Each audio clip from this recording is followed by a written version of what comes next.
आई देखा ऊपर है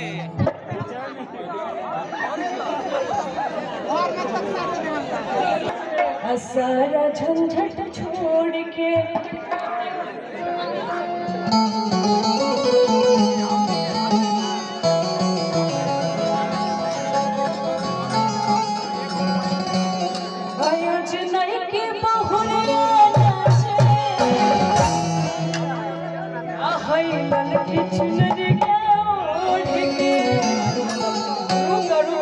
तभी डांस करी आता ना बेचैनी में काहे बढ़ोया मुझसे जब तू ही बढ़ो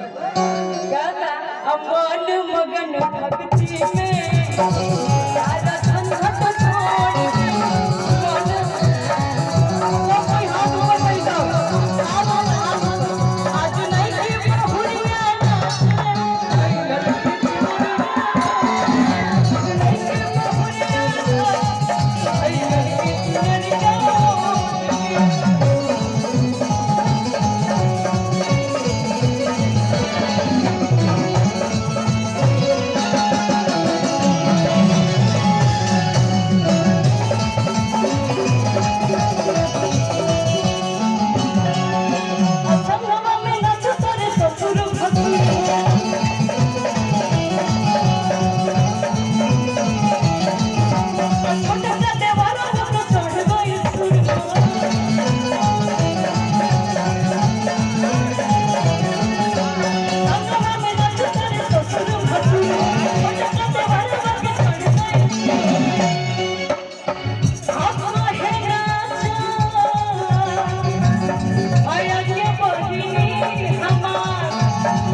हम पिछला बार आई रहे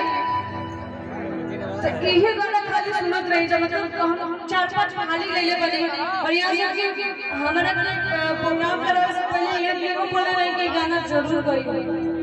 4-5 खाली पीछे बोल देनी अगते मम्मी रे हमरा थोड़ी में कचारा